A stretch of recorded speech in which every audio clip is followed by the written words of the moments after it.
ver então agora as variáveis aleatórias contínuas, começando com o conceito, né, de variável aleatória contínua, depois a função densidade de probabilidade e a função de distribuição, e valor esperado e variância. E depois nós vamos ver algumas distribuições de probabilidade especiais.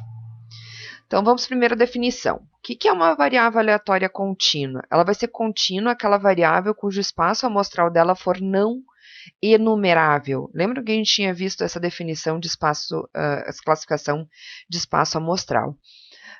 Então, uma variável vai ser contínua sempre que ela puder assumir qualquer valor num intervalo, seja um intervalo pré-definido ou um intervalo, então, de todos os reais. Né? Então, a gente, sabendo que o espaço amostral da variável é definido como um intervalo no conjunto dos reais, ele sempre vai ser um conjunto infinito. Aqui listado alguns exemplos de variáveis, então, aleatórias contínuas. Tempo de reação de uma mistura, vida útil de um componente eletrônico, peso de uma pessoa, produção de leite de uma vaca, quantidade de chuva que ocorre numa região. Bom, então agora a próxima definição é a da função densidade de probabilidade. Então, se eu tiver uma variável x, que é uma variável aleatória contínua, com seu espaço amostral s de x, uma função f associada a essa variável vai ser denominada função densidade de probabilidade se essas duas condições forem satisfeitas. Primeiro, que f de x é maior ou igual a zero, ou seja, ela não assume valores negativos para todos os valores do espaço amostral, e a integral da função em todo o seu espaço, todo o espaço, né, da variável x, é igual a 1. Né? É aquilo que a gente já tinha visto, né? A área que compreende a probabilidade, né? Essa área, né, corresponde à probabilidade da variável x pertencer ao espaço amostral S de x, que é o 1, né, o todo. Então, só para a gente mostrar, qualquer que seja, né? Isso aqui, então, pensando na satisfação da condição, é uma função, então, que só assume valores não negativos, e a área igual a 1. Ou seja, qualquer que for o desenho da função, desde que dentro do espaço de variação da variável, ou seja, dentro do seu espaço amostral, ela seja não negativa, e que a área nesta região seja igual a 1. Então, qualquer que seja o desenho da função, né, ela é não negativa no espaço, dentro do espaço amostral da variável, e a área dentro deste espaço é igual a 1.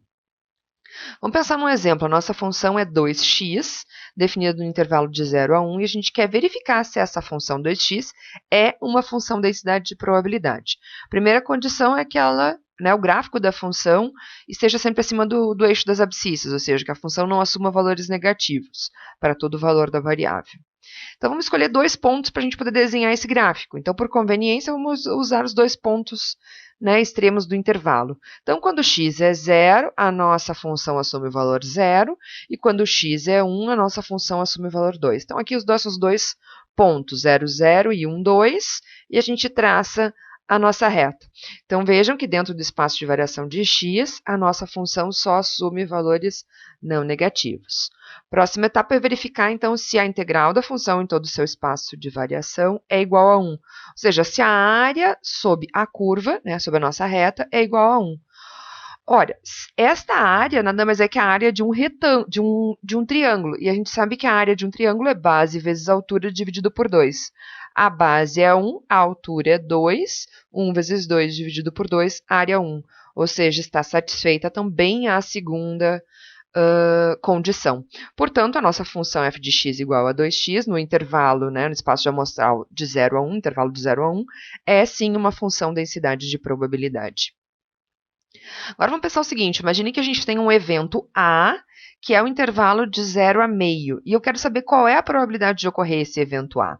Então, nada mais é do que eu pensar na área deste triângulo azul, porque probabilidade é igual a uma área. Né? Vocês viram antes que a área de todo o triângulo vermelho, né, que é a área sobre toda a curva, era igual a 1, que é o espaço, que é a probabilidade do espaço amostral. Então, agora eu quero esta probabilidade aqui, né, de ocorrer o evento A. Então, base vezes altura dividido por 2. A base é 1 meio, a altura é 1, dividido por 2 igual a 1 quarto. Então, a gente pode dizer que a probabilidade da variável x assumir valores entre 0 e meio é igual a 1 quarto. Só para a gente chamar a atenção e conseguir diferenciar o que a gente tinha visto na última aula. Quando a variável é uma variável aleatória discreta, a gente tem probabilidade em cada valor que a variável assume. Quando a variável é contínua, a gente não calcula mais probabilidade no ponto, a gente calcula a probabilidade no intervalo de valores da variável, né? Ou seja, uma área. E aqui é importante, então, a gente informar que por a variável ser contínua e não ter probabilidade no ponto, né?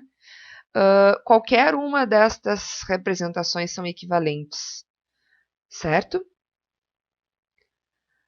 Agora, outra definição é a de função de distribuição ou de probabilidade acumulada.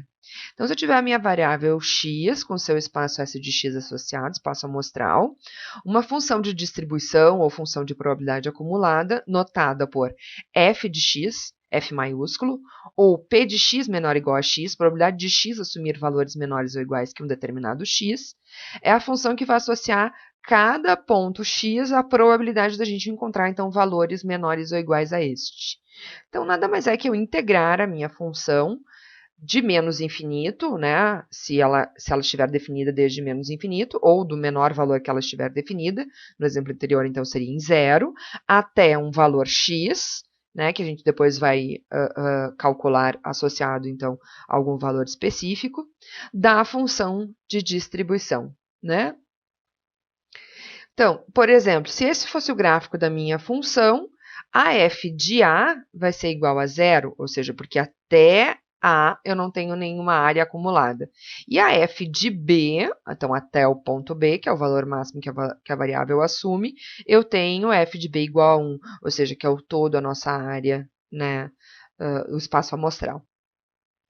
Voltando ao exemplo, então, da nossa função de probabilidade, f de x igual a 2x, definido no espaço amostral de 0 a 1, intervalo de 0 a 1. Para a gente calcular a nossa função de distribuição, ou de probabilidade acumulada, eu tenho que fazer o quê? A integral do menor valor que a variável assume, no nosso caso de 0, então, até um valor específico x, que a gente vai poder atribuir depois, da nossa função. Então, 2x substituímos por t, né, para poder integrar e obter, então, no ponto x. Então, a integral de 2t é t ao quadrado sobre 2, a função, né, a nossa constante 2 aqui, vai cortar, e a gente tem, então, t ao quadrado no ponto x menos t ao quadrado no ponto 0, ou seja, a nossa f de x é igual a x ao quadrado. Então, agora a gente pode usar essa função, né, de distribuição para calcular qual que é a probabilidade associada. Então, só para a gente verificar o que a gente já tinha visto antes, que até o ponto 0 eu não tenho área acumulada nenhuma. Então, a f de 0 tem que ser igual a 0. E a f de 1, então, até o ponto 1, eu tenho que ter acumulado toda a minha área. Então, a f de 1 tem que ser igual a 1. Então, 1, né, aplicado na nossa f de x, então 1 ao quadrado igual a 1. E agora eu posso calcular a probabilidade de A, por exemplo, que a gente já tinha calculado e visto que era 1/4. Só aplicando, então, o valor 1/2, porque vai me dar a probabilidade até 1/2, na f de x. Então, eu vou lá e coloco 1/2 ao quadrado, 1/4, exatamente a probabilidade que a gente tinha encontrado. E se eu quiser saber a probabilidade, então, de B, o evento B, que vamos supor é este, né, desenho em vermelho, de 1/2 até 1. É só eu calcular, já tenho calculado, né, a probabilidade até 1, que é 1, menos a probabilidade até 1/2, que é 1/4. Então, 1/2, né, a probabilidade de A, então, 1/4, a probabilidade de B vai ser 1 menos 1/4, 3/4. Agora, vamos às medidas descritivas. Média, ou valor esperado, notação E de x, ou μ, ou ainda μ de x, que a gente já tinha visto também, é obtido como integral em todo o espaço de variação da nossa variável, então de menos infinito a mais infinito, de 0 a 1, ou seja, no intervalo que a variável tiver definida, x que multiplica f de x. Então, voltando ao nosso exemplo, né, para a gente calcular a nossa média, se a gente olhar aqui, fica muito claro que a nossa média, aqui está o nosso 1/2, a nossa média deve ser algum valor maior que 1/2. Né? Pensando que média é o nosso ponto de equilíbrio, como se fosse uma bandeja, eu teria que botar minha mão mais para cá para conseguir equilibrar essa minha bandeja. Então, eu espero que a minha média seja um valor entre 1/2 e 1. Né? Esse é o resultado, então, dessa expressão, que essa expressão deve nos dar. Bom, então, para calcular a esperança desta nossa variável x aqui, que tem essa função de densidade, eu vou fazer a integral de 0 a 1, espaço de variação da variável, x vezes a f de x, que é 2x. x vezes 2x, ou seja, 2x ao quadrado. Então, integral de x ao quadrado, o 2, né, a constante sai para fora, é x na 3 sobre 3, no ponto 1 menos no ponto 0, né? Então, eu tenho 2/3 para a nossa média. Exatamente como a gente já imaginava, né? Aqui está o nosso 1/2, a gente esperava que era alguma coisa entre meio e 1. 2/3, portanto. Agora, a outra medida descritiva que a gente vai ver, o cálculo, é a variância. Então, a variância, notada por v de x ou sigma ao quadrado, a gente viu que tinha sempre duas fórmulas, né? Uma é a fórmula de definição e a outra é a fórmula prática. A fórmula de definição, a gente tinha visto, né, que é a esperança de x menos μ ao quadrado. Então, este pedaço do meio aqui, né, x menos μ ao quadrado, vai multiplicar f de x. E esta outra fórmula aqui que a gente tinha visto também é a fórmula prática, onde eu primeiro calculo a esperança de x ao quadrado e diminuo da média ao quadrado, que é prática porque neste caso a gente já calculou né, a gente já sabe que a média é 2/3, então 2/3 ao quadrado eu já tenho esse resultado aqui para diminuir, e a esperança de x ao quadrado é só colocar x ao quadrado multiplicando a f de x, né, dentro da integral. Então vamos pegar no nosso exemplo, né, da f de x igual a 2x e calcular por esta fórmula aqui, a fórmula prática. Então, a primeira coisa que a gente tem que fazer é calcular a esperança do x ao quadrado, que é x ao quadrado que multiplica f de x, 2x, menos a média ao quadrado. Então, vamos lá, média ao quadrado é 2, a média, né, é 2/3, então 2/3 ao quadrado, média ao quadrado. E x ao quadrado vezes 2x é 2x ao cubo. Integral de x ao cubo é x na 4 sobre 4. Né? A nossa constante 2 veio para o lado de fora, e eu tenho que colocar isso no ponto 1 menos no ponto 0. Menos a nossa média ao quadrado, que é 4/9. Que nos leva, né, depois de cálculo, então, de simplificações, a gente chega, então, que a variância é 1 sobre 18avos. Aqui a gente tem o exercício para vocês fazerem. Vamos considerar, então, que a gente tem uma função densidade de probabilidade para uma variável aleatória x definida de -1 a 0, que essa função é 3x ao quadrado. A média e a variância são pedidas. Então, a média é -3/4 e a variância é 3 sobre 80. Tá? Então, aqui vocês têm todo o passo a passo, né, destes cálculos. Tá? Se vocês tiverem dúvidas, coloquem lá no Moodle. Bom, agora vamos ver algumas distribuições de probabilidade para variáveis aleatórias contínuas. Antes disso, vamos só chamar a atenção. Não é fácil identificar a distribuição de uma variável aleatória contínua, qual é a distribuição de probabilidade que essa variável segue. É muito mais fácil quando a variável é discreta. Quando a variável é contínua, ou através de alguma pesquisa bibliográfica, algum autor que já estudou aquela variável, sei lá, por exemplo, o tempo até a falha de um determinado componente, e sabe que aquela distribuição, que aquela variável tem determinada distribuição, ou a gente precisa fazer uma investigação no campo de variação da variável. Ou seja, eu vou lá e faço várias medições da variável, a gente vai fazer um histograma, como a gente viu lá nas primeiras aulas de descritiva, para verificar o comportamento dessa variável, né, para identificar qual das distribuições conhecidas mais se ajustam àquela variável. Bom, então existem vários tipos de distribuições para variáveis aleatórias contínuas. Nós vamos ver estas 6. Em profundidade, né, fazendo exercícios, estas 3 primeiras, e essas 3 últimas mais para a gente mostrar o formato da distribuição, seus parâmetros e as tabelas de probabilidade, porque a gente vai utilizar bastante isso quando a gente chegar lá na inferência. Então, a primeira delas é a distribuição uniforme. Então, uma variável x é dita, né, uniforme, que estiver definida, né, no intervalo de alfa a beta, é dita uniforme se a probabilidade dela assumir valores num determinado subintervalo é a mesma que qualquer outro subintervalo de mesmo tamanho. A função densidade de probabilidade, ou seja, né, que dá este desenho aqui, né, da função, é 1 sobre beta menos alfa. Se a gente pensar, esse desenho aqui nada mais é que um retângulo.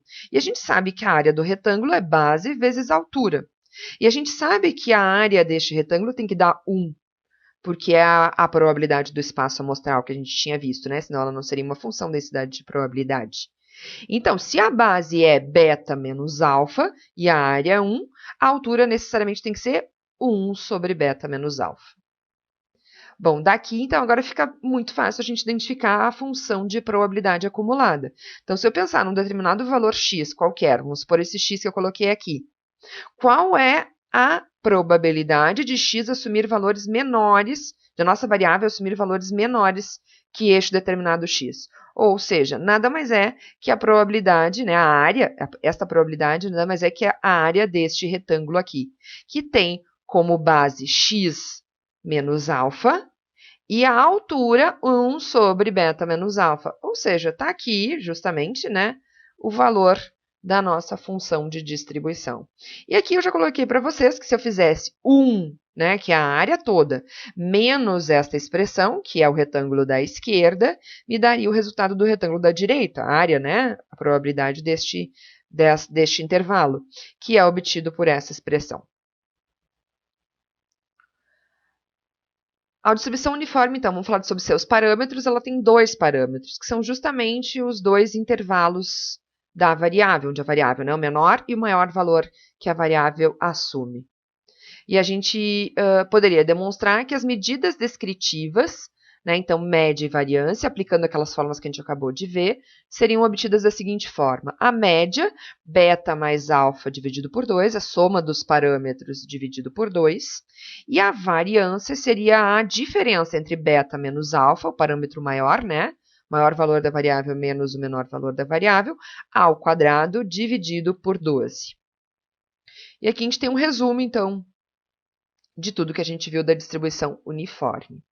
Então, agora vamos ver um exemplo para a gente entender. Vamos ver o primeiro exemplo só e o resto eu deixo para vocês exercitarem. Imagine que a gente tem uma variável aleatória contínua, x, com distribuição uniforme no intervalo de 5 a 10. E eu quero calcular qual é a probabilidade de x assumir um valor menor que 7. A gente viu, né? Então, se o meu valor alfa aqui é 5, este outro valor beta é 10, este meu x é 7, eu quero a área de 5 a 7, certo? Então, nada mais é do que se eu for colocar lá, ó, 7 menos 5 dividido por 10 menos 5. 7 menos 5 dividido por 10 menos 5. 2 quintos, 0,4. Ou seja, bastante simples a aplicação da distribuição uniforme. Tá? E da mesma forma, calcule então a letra B e a letra C. E aqui um outro exemplo onde a gente quer calcular média e variância e uma probabilidade de um intervalo, né, entre os valores definidos da variável, certo? Bom, então agora a distribuição exponencial. Imagine x, então, uma variável aleatória contínua que só assume valores não negativos. Se essa variável for determinada como o tempo decorrido entre ocorrências sucessivas de um processo Poisson, ela vai ter, então, uma distribuição exponencial. Só para a gente retomar, já vou mostrar agora no próximo slide, a gente tinha visto a distribuição Poisson e um exemplo muito clássico de utilização da distribuição Poisson são os sistemas de filas. E a gente usou um exemplo lá das chamadas telefônicas, por exemplo, numa central. A Poisson estaria contando o número de ligações no determinado período de tempo e a exponencial estaria medindo o quê? O tempo entre ocorrências sucessivas, ou seja, entre duas chamadas telefônicas. O tempo que transcorre entre uma e outra chamada telefônica. Então, para a gente entender, né, então, na distribuição Poisson, a variável aleatória é definida como o número de ocorrências, ou seja, de sucessos num determinado período de tempo, sendo a média das ocorrências definida como lambda. E na distribuição Poisson, a variável vai ser definida como tempo entre duas ocorrências, sendo a média de tempo entre as ocorrências igual a 1 sobre lambda. Então, é muito importante a gente entender essa associação entre as duas distribuições, para entender exatamente o que eu vou ter que calcular em cada um dos problemas. Se o que eu tenho é uma distribuição Poisson ou se o que eu tenho é uma distribuição exponencial. Por exemplo, imagine que a média de atendimentos no caixa de uma loja é de 6 lambda, 6 clientes por minuto. Então, vejam, é a taxa de atendimento, clientes, variável discreta. Então, isso aqui é uma variável, né, lambda, é o parâmetro da distribuição Poisson, que conta o número de clientes num determinado período. Então, o tempo médio entre os atendimentos, então pensando agora na variável que vai avaliar o tempo e não o número de clientes, A média vai ser 1 sobre lambda, ou seja, 1/6 de minuto, 10 segundos. Esse é o tempo médio de atendimento de cada um destes 6 clientes. Então, a distribuição exponencial também é bastante utilizada no campo da confiabilidade, para modelagem de tempo até a ocorrência de falha de componentes eletrônicos, assim como sistemas de filas que eu já tinha comentado.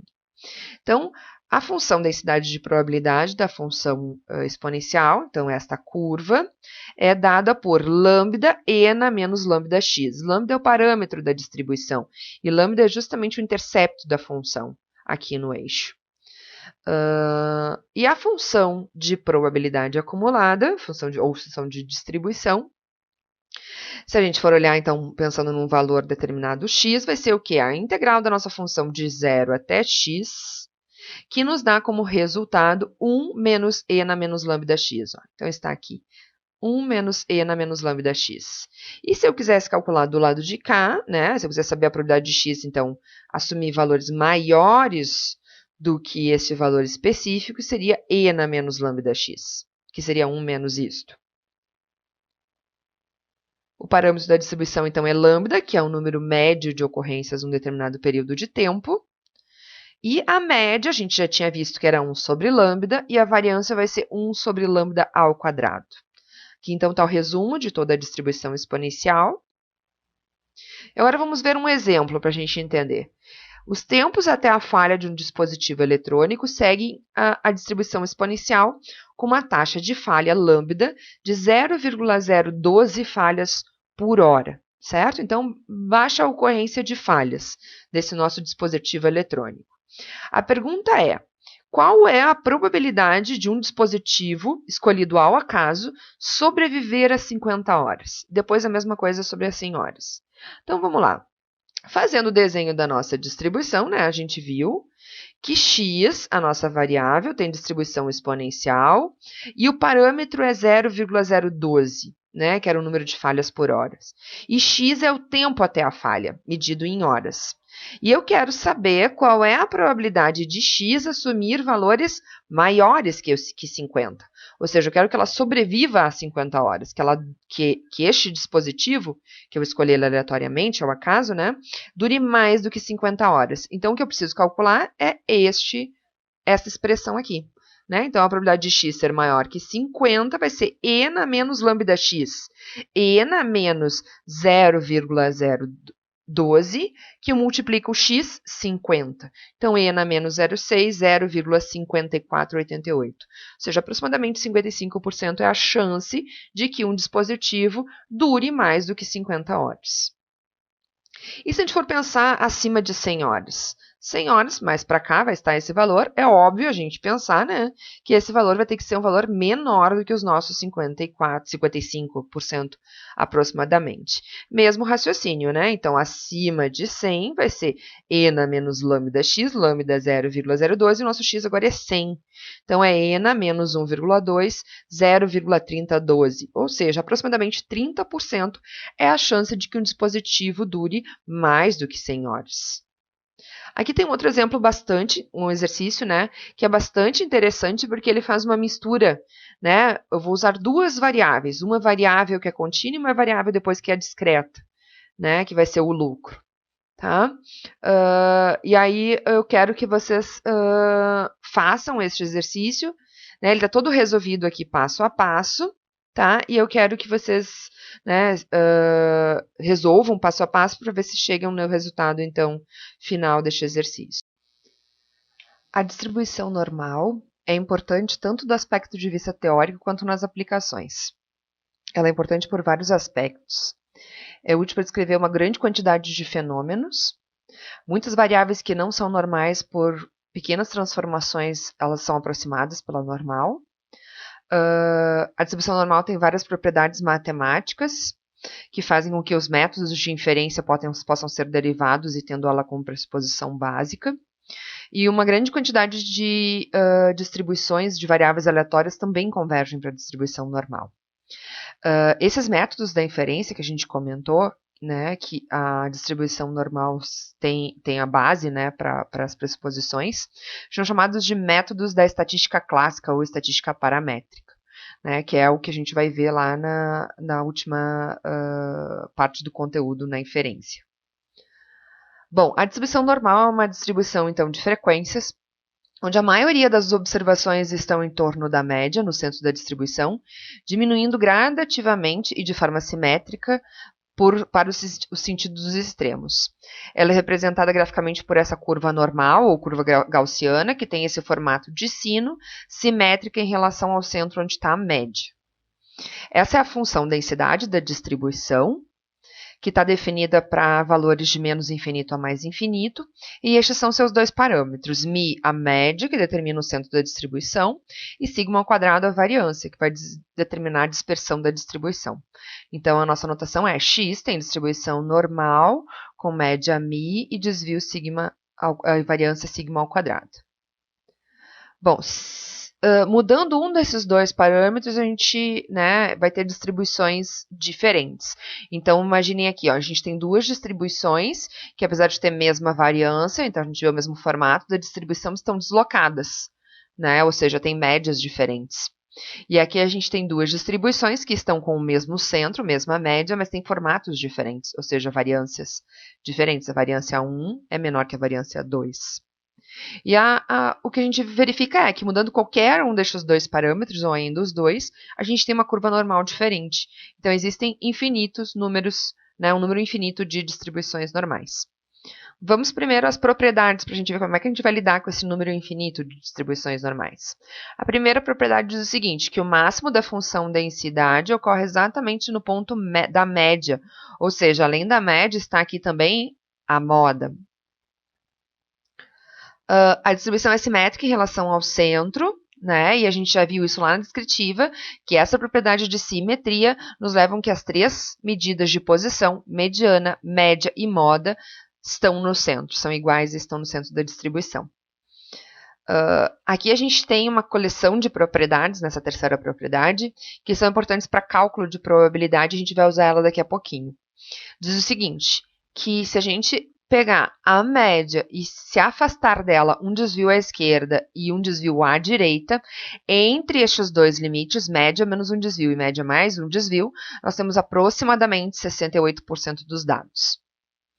Se a gente se afastar da média, 2 desvios abaixo dela e 2 desvios padrões acima dela, entre o intervalo média menos 2 desvios e média mais 2 desvios padrões, a gente tem aproximadamente 95% dos nossos dados. E, por fim, se a gente se afastar da média, 3 desvios à esquerda e 3 desvios à direita, a gente tem, então, entre esses dois intervalos, média menos 3 desvios e média mais 3 desvios padrões, quase 100% dos nossos dados, 99,74%. Bom, a gente viu lá que para cada valor de μ e sigma, a gente vai ter uma distribuição normal diferente. E a gente viu que para calcular a probabilidade, a gente precisa calcular área. E a gente viu, então, que a área vai estar, então, em função destes dois parâmetros, da média e do desvio, média e variância.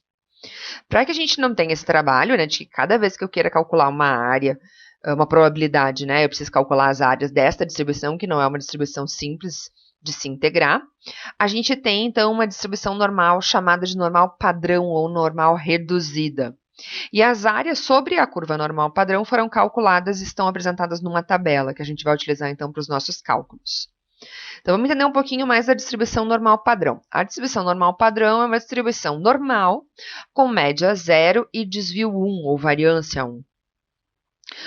O que aconteceu com relação a essa distribuição? A curva normal, então, foi dividida em pequenas fatias e as áreas foram calculadas com relação a esses cortezinhos na distribuição e estão lá na nossa tabela. A tabela apresenta valores de 0, então, né, a média é 0, então o centro da distribuição, né, onde está a média, é 0, de 0 até um valor z positivo, então de 0 até 0,01, 0,02 e assim por diante, até o maior valor tabelado que a gente vai ver daqui a pouquinho, que é 3,99. Bom, como é que eu calculo, então, probabilidade usando essa tabela? Aqui a gente tem um recorte, né, da tabela. Então, vejam que só aparecem valores, né, e este desenho está lá em cima na tabela, que vocês têm disponível. O que a gente vai enxergar? Esta área rachurada, que é, né, a área pintadinha, é a nossa probabilidade de interesse. Então, o meu objetivo é calcular a probabilidade da nossa variável z assumir um valor entre 0 e um z específico. Esta área, esta probabilidade é o que a gente vai encontrar dentro da tabela, ou seja, a probabilidade de Z assumir um valor entre 0 e um Z específico, certo? E este valor Z específico, né, esse corte aqui, então, a gente vai encontrar nas laterais da tabela. Vamos ver um exemplo. Imagine que eu quero a probabilidade de Z estar entre 0 e 0,62. Ou seja, esse valorzinho aqui é 0,62. Eu quero a área entre 0 e 0,62. Como é que eu acho 0,62 na minha tabela para achar a área dentro da tabela? Então, 0,62 eu vou lá e procuro o inteiro, a parte antes da vírgula, e a primeira casa decimal aqui na primeira coluna. Vai me dizer que linha da tabela eu tenho que utilizar. Então, tá ali, ó, 0,6. Esta é a linha que eu tenho que andar na minha tabela. E eu vou até a coluna da segunda casa decimal, que é 2. Então, tá aqui, ó. Eu vou lá na coluna do 2 e encontro o meu valor 0,2324. Que é a minha probabilidade, que é a área, né? Então, a probabilidade de Z assumir um valor entre 0 e 0,62. Bom, a gente percebe que a tabela só me dá valores positivos. Por quê? Porque os valores negativos não precisam ser apresentados, já que a curva é simétrica. Ou seja, a probabilidade de Z estar entre 0 e 1 é a mesma de Z estar entre menos 1 e 0. Né? Então, eu consigo calcular qualquer área tendo só a parte, né, da direita da minha curva. E outra coisa que a gente observa é que os valores que estão tabelados são de 0 até 3,99, ou seja, aproximadamente 4. Por que a gente não precisa ir mais do que isso? A gente viu lá naquela terceira propriedade, lembram? Que se eu andar 3 desvios para cada lado, eu já tenho quase todos, né? Quase 100% dos meus dados. Então, o que foi feito na tabela é andar 4 desvios para cada lado, né, aproximadamente. E aí eu tenho acumulado praticamente 100% dos meus dados. Bom arredondamento. Sabendo usar a tabela, né, a primeira coisa que a gente tem que entender é como usar a tabela, como a gente viu lá no exemplo do 0,62, né, que vai me dar a areazinha lá pintada da tabela, né, que é a probabilidade. E a gente viu que a parte negativa eu consigo encontrar pensando na parte positiva, e o que a gente vai ver aqui são cálculos de relações de áreas. O que eu quero deixar muito claro agora nesse momento é que a melhor forma de obter cálculo de probabilidade com distribuição normal é fazendo o desenho. Então vamos lá, o que eu quero? Qual a probabilidade de eu encontrar valores entre menos 2,17 e 0? Z, então, uma normal padrão. Entre menos 2,17 e 0. Então, é esta área que eu quero. O que eu tenho que pensar? Que esta área é igual à área de 0 a 2,17. E que esta área aqui, né, do lado positivo, eu tenho na minha tabela. Então, eu vou lá na minha tabela no 2,17, linha do 2,1. Coluna do 7, e encontro o valor 0,4850 para a área. E esta área é a mesma, então, no lado esquerdo, pela ideia de simetria. Então, calculei a minha probabilidade de interesse. Outra probabilidade, eu quero a probabilidade de Z estar entre menos 1 e 2. Menos 1 a 2. Então, vejam que são duas áreas. Ou seja, é a soma da área de 0 a 2 com a área de 0 a 1. Então, eu vou lá na tabela procurar o valor 2, 2,00, 2,0 na coluna do 0, é 0,4772, e a mesma coisa do 1,00, e a área é 0,3413. Somando as duas, porque eu quero esta área e esta área, para me dar toda que eu quero aqui, eu tenho 0,8185 como a probabilidade de interesse. E, por fim, outro exemplo para a gente entender, eu quero a probabilidade de Z assumir valores acima de 1,5. Ora, eu não tenho áreas acima de 1,5, eu tenho uma área de 0 a 1,5. Mas eu sei que toda a área ao lado, né, à direita do centro, do zero, que é a média, é a metade da minha probabilidade, 0,5. Ou seja, se eu pegar esse todo aqui e diminuir da área de 0 a 1,5, vai me sobrar justamente esta ponta, que é a minha probabilidade de interesse. Então, eu tenho que ir lá na minha tabela procurar 1,5 ou 1,50. 1,5 na linha e o 0 lá na coluna, que me dá 0,4332. Então, 0,5 menos 0,4332 é 0,0668, que é a probabilidade de interesse. Bom, agora vocês têm um exercício proposto com vários cálculos envolvendo a distribuição normal padrão, que é justamente para você fazer testes do uso da tabela. E aqui tem a solução, a resposta de cada um deles. Aqui alguns valores importantes da distribuição normal, que vai ser muito útil quando a gente chegar lá em estimação e teste de hipóteses. Então, se eu delimitar uma área de 0,025, ou seja, 2,5%, o valor Z que corta esta área da direita é 1,96. E se eu botar do lado esquerdo também, 0,025 é o menos 1,96. Então, esses dois valores, menos 1,96 e mais 1,96, se usa bastante, porque a gente tem, somando as duas áreas, 5%, que a gente vai ver lá, que é delimitado como nosso nível de significância. A gente vai entender isso mais para frente. E aqui um outro exemplo, se eu quiser delimitar à direita uma área, uma cauda, de 0,05, 5%, o valor de Z que corta esta área de 5% à direita é 1,645, também valor bastante utilizado. Bom, a gente já entendeu como funciona a distribuição Z, que tem média 0 e desvio 1, mas o que eu quero calcular agora são probabilidades relacionadas a uma distribuição normal qualquer que seja o Mi e qualquer que seja o sigma. Para isso, eu vou fazer o quê? Uma transformação, uma padronização, ou seja, eu vou transformar a minha distribuição normal qualquer, X, numa distribuição normal padrão Z, a partir desta simples transformação. Ou seja, eu obtenho valores na distribuição Z padrão, pegando o valor de X, da distribuição X lá que eu quero calcular a probabilidade associada, diminuir da média dessa distribuição X e dividir pelo desvio padrão dessa distribuição X. Nisso eu transformo este X em Z. E aí é só ir lá procurar na tabela o valor de 0 a Z, que vai corresponder a áreas na distribuição referente a Mi e, entre Mi e X. Então, só para a gente mostrar aqui a ideia dessa transformação qualquer que seja a curva, ou seja, qualquer que seja a média ou o desvio, eu vou pegar o valor que eu queira calcular, a probabilidade, diminuir da média e dividir pelo desvio. Diminuir da média e dividir pelo desvio. Diminuir da média e dividir pelo desvio. E qualquer uma dessas transformações, ou seja, qualquer que seja a distribuição, ela chega numa distribuição normal padrão. Então, o que a gente tem na verdade, a transformação vai mudar as variáveis, a escala da variável, mas não vai mudar a área que eu tenho entre estes extremos transformados. Ou seja, as áreas vão ser iguais. E estas áreas a gente já viu que tem na tabela. Então, se eu quero esta área, eu transformo nestes limites na distribuição Z, e, portanto, acho a área correspondente, entre estes dois limites, que equivalem também à área entre aqueles dois limites na distribuição normal com qualquer média e qualquer desvio.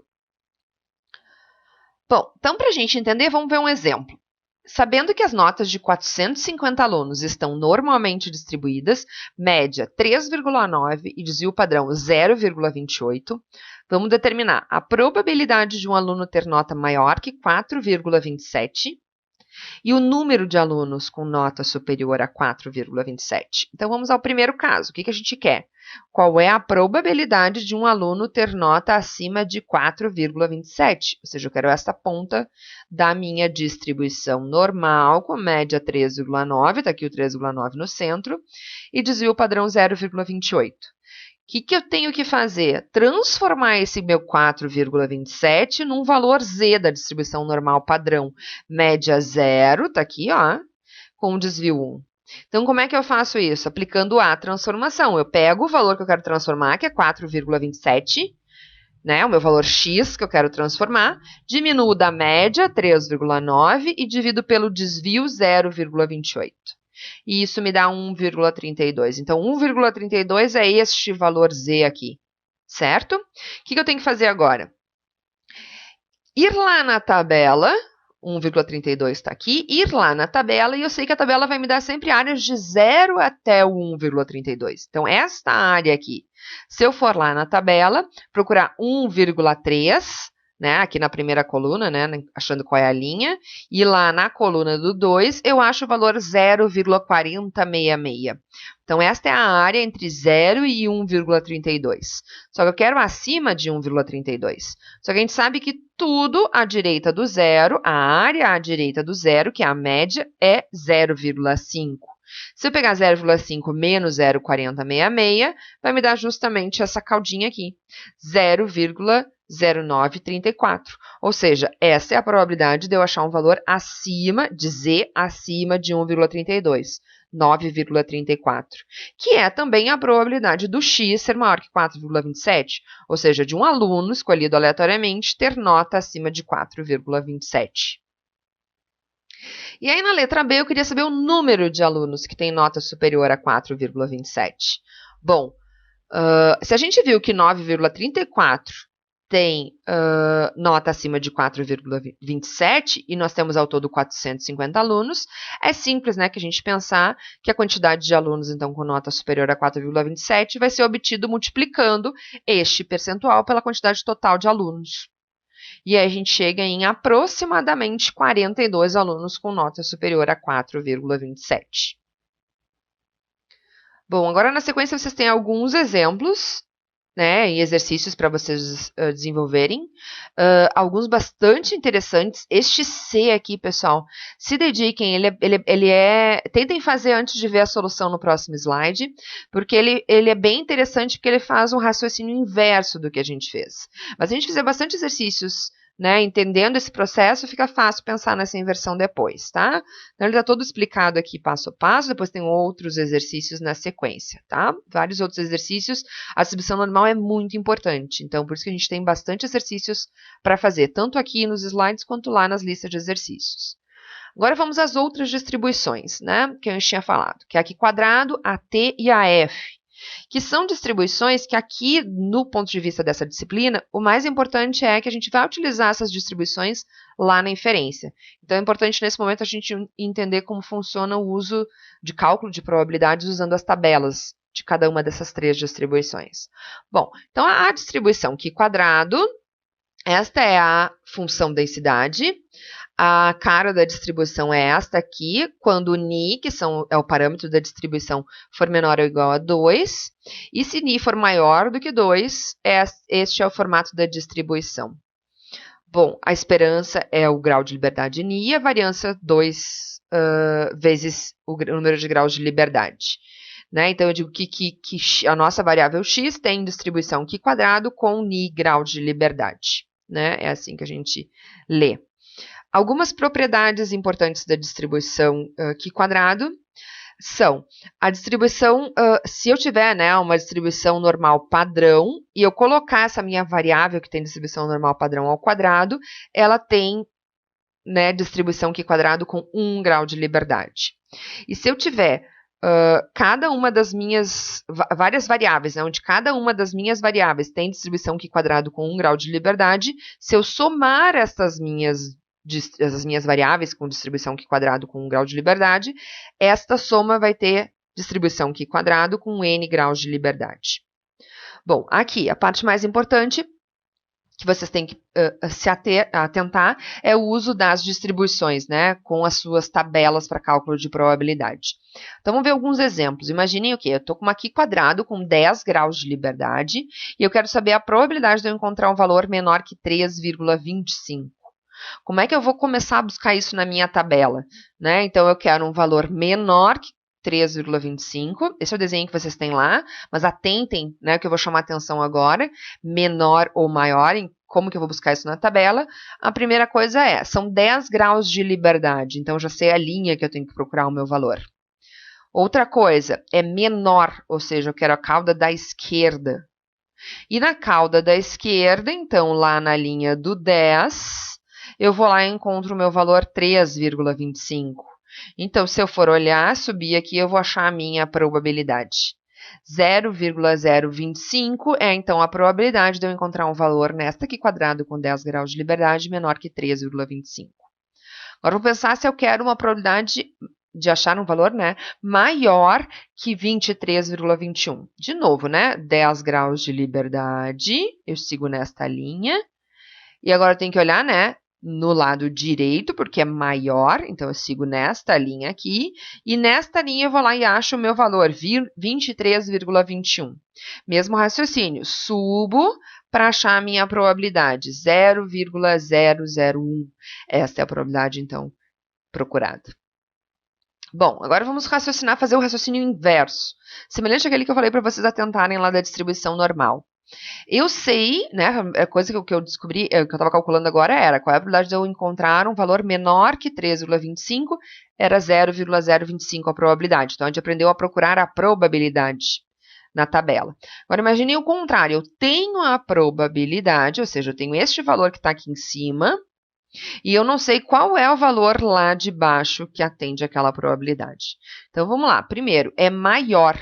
Se é maior, é a cauda da direita. Então, na linha do 10, eu tenho que ir lá na cauda da direita, procurar na probabilidade 0,025 o meu valor 20,48. Esse é o nosso valor.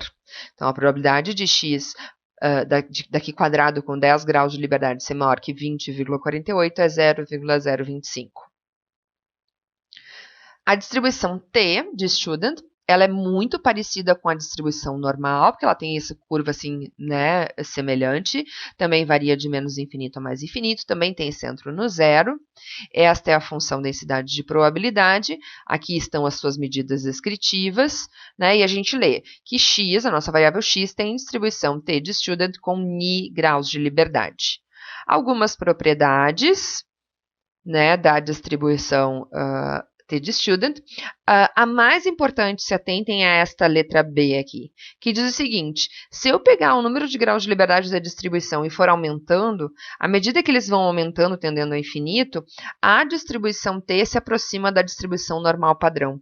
E aqui a gente tem o desenho, ó, a de baixo, né, então a mais espalhadinha, é uma T com 10 graus de liberdade, e a de cima, uma normal, né, com média 0 e desvio 1, ou seja, nosso normal padrão. Tá, então vamos lá entender agora como usar a tabela. Então, essa é um recorte da tabela T de Student. Então, eu quero saber qual é a probabilidade de, na distribuição T com 10 graus de liberdade, então já sabemos que temos que ir nesta linha dos 10 graus de liberdade, eu encontrar um valor acima de 2,764. Então, eu vou lá nesta linha procurar o valor 2,764. Eu quero que seja maior do que 2. Então, para baixo são as probabilidades maior unilaterais, um lado só. Então, é 0,01 a minha probabilidade. Se eu for para cima, o que a gente vai enxergar olhando para cima? Que 0,02 é o quê? A soma de duas áreas, ou seja, é a probabilidade que a gente acabou de calcular de ser maior que 2,764, mas também mais, né, somada, é a metade isto, né, somada com a probabilidade de ser menor que menos 2,764, pela ideia de simetria, ou seja, esses dois lados da distribuição T me dão aqui pela parte de cima os limites bilaterais, certo? Então, agora vamos pensar o raciocínio inverso, né? A gente viu que a probabilidade... A gente queria saber, né, qual era a probabilidade de achar um valor acima de 2,764. E a gente foi lá procurando a tabela e achou 0,01. Agora, imagine o contrário. Eu tenho a probabilidade 0,025 e eu quero saber qual é o valor que acima dele eu tenho a probabilidade 0,025. Primeiro, estamos na linha do 10, porque é uma T com 10 graus de liberdade. E é um lado só da tabela, 0,025, tá aqui. Então, eu sei que o meu valor é 2,228. Então, a probabilidade de achar um valor maior que 2,228 é 0,025. Da mesma forma, né, para o lado esquerdo. Então, a probabilidade de ser menor que menos 2,228 é 0,025. Ou seja, se eu pensar na soma das duas áreas, 5%, é a parte de cima aqui, ó, 0,05, são os meus dois valores, menos 2,228 e mais 2,228. E a última distribuição que a gente vai ver é a distribuição f, né? Então, este é o formato da distribuição f e esta é a função densidade da distribuição f. Aqui as medidas descritivas e esta é a notação da distribuição f. Ela tem dois parâmetros, né, que são graus de liberdade. Então, eu vou dizer que x tem distribuição f com ni1 e ni2 graus de liberdade. Algumas propriedades. Esta última aqui chama a atenção porque pode ser útil para o cálculo da probabilidade. Então, se eu tenho uma distribuição f com ni1 e ni2 graus de liberdade, 1 sobre f, se a minha distribuição original é f, né? 1 sobre f vai ter também distribuição f, só que com inversão dos 2 graus de liberdade. Ou seja, a probabilidade de eu encontrar um valor, né, acima de f, né, da minha distribuição f com ni1 e ni2 graus de liberdade é igual a achar menor que 1 sobre f na inversão dos 2 graus de liberdade. Né? Aqui que eu estou mostrando que essas duas áreas aqui são iguais. A área acima, né, ni1 e ni2, e a área abaixo de 1 sobre f, invertendo ni2 e ni1. Então, aqui, eu quero calcular a probabilidade de eu encontrar um valor acima de 15,52 numa distribuição f com 5 e 4 graus de liberdade. Então, 5, ó, ni1, grau de liberdade 1, 5, e grau de liberdade 2, né, o segundo grau de liberdade é 4. Então, eu já sei que meu valor tem que estar aqui, ó, um desses 4 valores. Está ali, ó, 15,52 o meu valor. Se eu andar para o lado de cá, eu acho a minha probabilidade. É 0,01 a minha probabilidade. Certo? Agora vamos fazer o raciocínio inverso. E se eu sei que a probabilidade é 0,05, qual é o valor que me dá a probabilidade maior, né? Que a probabilidade de eu achar valores maiores do que ele é 0,05. Tá aqui o meu valor, ó, 0,05. E se eu voltar, 6,26 é o meu valor. Certo? O raciocínio inverso que a gente tinha comentado. Bom, agora a gente vai fazer um raciocínio, então, que a gente precisa calcular os dois valores f's que delimitam as duas áreas extremas, aqui no nosso exemplo, em 2,5% cada uma delas. A mesma distribuição f com 5 e 4 graus de liberdade. Então, a primeira coisa que tem que calcular é este lado aqui, ó, a probabilidade de eu achar um valor acima, qual é este valor, né? De eu achar um valor acima deste determinado valor, é 0,025. E depois a mesma coisa, só que abaixo deste valor, que é ao lado de lá. Então, esse primeiro vem direto de dentro da tabela. É só eu ir lá, pensando, né, com 5 graus de liberdade 1, né, ni1, e 4. Então, aqui os meus possíveis valores. Como a probabilidade que eu quero é de 0,025, 9,36 é o meu valor. Tá ali, ó. Então, já achei este valor, 9,36. Precisamos achar este segundo agora. E este segundo vem desta expressão. E aí, a gente vai usar, então, aquela nossa segunda propriedade, que diz o seguinte, que a probabilidade de eu achar um valor menor que a f é a mesma probabilidade de eu achar maior do que 1 sobre o f, invertendo os 2 graus de liberdade. Então, aqui era 5, 4, agora é 4 e 5. Então, vejam que para eu achar este valor todo aqui, né, eu tenho aqui lá 4 graus de liberdade, ni1, e 5, ni2. Então, estão aqui os meus valores, possíveis valores. Como a minha probabilidade é 0,025, 7,39 é o meu valor. E este valor aqui, né, esta fração, vale 7,39. Ou seja, este nosso valor aqui vai valer 1 sobre 7,39. Para a gente fechar, vamos falar um pouquinho sobre ajustamento de distribuições a dados reais. Bom, já tínhamos comentado, né, que é bastante complicado, mas é igualmente importante identificar qual é o melhor ajuste né, com relação à distribuição de probabilidade para os valores da nossa variável. Né? Esse é um dos principais atribuições do método estatístico. Verificar o ajustamento significa verificar se o modelo que a gente está pressupondo de fato pode ser utilizado para representar a nossa distribuição no contexto que a gente está estudando. Ou seja, se os nossos dados realmente estão ajustados por aquela distribuição e a partir dela nós vamos fazer as nossas inferências.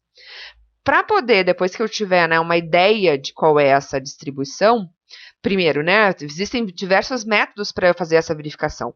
Os primeiros métodos que a gente comenta aqui são métodos, então, para a gente visualizar qual seria esta distribuição, os métodos visuais, como, por exemplo, o histograma, o gráfico de probabilidade ou o box plot. Gráfico de probabilidade a gente não chegou a ver, mas estes dois a gente viu e eles nos ajudam, principalmente o histograma, a ter uma ideia da cara da distribuição. Tendo uma ideia, então, de qual poderia ser a possível distribuição dos nossos dados, a gente poderia fazer um teste de aderência, que serve, então, para a gente identificar se os nossos dados estão bem descritos por aquela distribuição.